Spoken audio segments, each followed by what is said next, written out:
NPA's Kirk LaPointe sitting on the BT couch. Mina Wong of COPE will be here soon. I have to say, we did invite. She gonna be here too? She could join us right now. We'll give you your 5 minutes first. Thank you. We did offer Gregor Robertson of Vision Vancouver an opportunity to join us this morning. His people declined. Okay. Welcome. Thank you. Your pedigree, Vancouver Sun senior editor. You've worked CTV, Canadian Press, and National Post. Yeah, I ran out of media to run, so I'm here now, just going into politics. Yeah. What made you decide to go into politics? No, it's the same sort of thing. It's a furtherance of the public good, right? So a lot of the best journalism that I did had a lot to do with trying to strengthen a community and trying to do the right thing, trying to find some solutions to big issues. So yeah, this is, of course, a grander extension and something that's far more significant in all of it. But yeah, it was a really interesting opportunity, and yeah, you kind of walk through the open door. Much has been made of where you live. If you don't know where you actually reside, you'd think you might live in Timbuktu with the attack Calgary ads. or something. Yeah, no, I live about 2.5 minutes outside of the city boundary on the endowment lands. Lived there for 10 years. When I first moved here, I lived in the downtown, and it was a personal decision. My wife's a senior academic at UBC. We chose to do it and raise her daughter there, and the daughter will be going to university next year. That'll be the time to go. I was advised as I moved into this, by the way, by real estate agents, to not put my house up for sale, not buy a house during the campaign. That it was going to be very onerous. There'd be a lot of people who would just simply want to come through the house and have a look. Which would be odd and awkward. Well, no, it's mainly just I bring loads and loads of stuff home all the time, of campaign material and all that. It's really hard to kind of keep all of our place tidy. But yeah, we've always committed that we were going to move into Vancouver, and my address is actually Vancouver. I can vote for the school board. Our taxes are set by the city of Vancouver in terms of their rate. We do have shared services for fire, and of course the school board is out there. So Vision Vancouver wants people to think that I somehow live in Hope or Agassiz or something, but I live a couple of minutes away, and I've worked at the Vancouver Sun and at CBC. Right.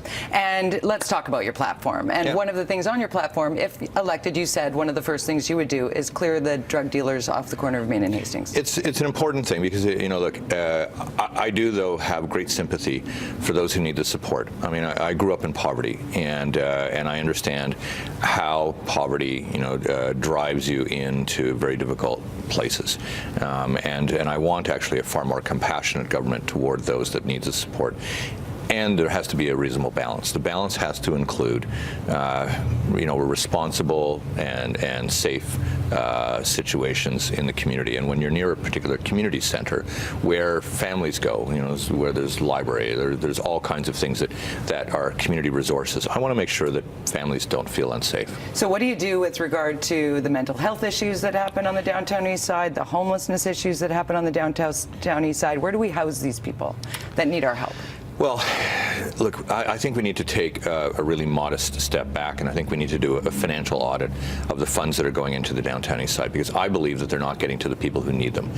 There's a lot of money that's leaving that district. There's about $350 million a year that goes into the downtown east side, and you can't tell me there's anything more than a really small fraction that gets to the people who need it. So a forensic audit, with the help of the other levels of government, I think would help clear the air for us and help us understand how to get the money to people. I mean, as a journalist, right, you follow the money. Yes. And once you follow the money, then the money will follow the need. And that's what I think has to happen there. I'd appoint also a downtown champion.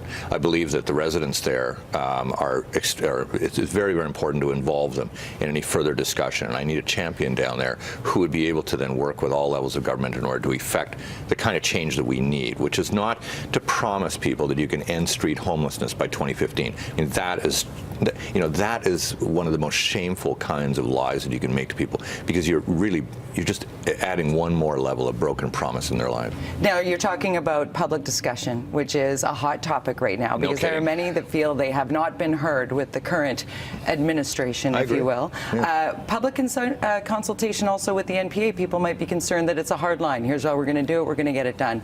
How would... No, I mean, one of the things, I was drawn to public life for a couple of things. One is, of course, the fight for open government. As a journalist, I've been fighting for that for 35 years now.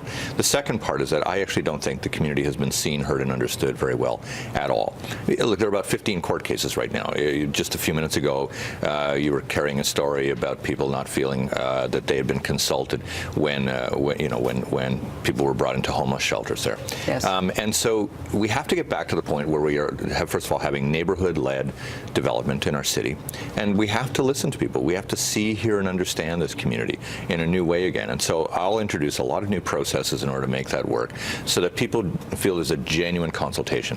Genuine consultation is not deciding something, holding some public hearings afterward in order that people tick the box. I mean, that's just not authentic, and that's what people are so upset about. Most important thing is that you tick a box. That's right. On Saturday, and best of luck to you. Thanks, and Jody. to the MPA. Great to have you here, Kirk LaPointe. Thanks for making time for us in what must be a very busy time. A little bit, not bad. We appreciate it. Get some rest. Thank you. Saturday's going to be busy for you.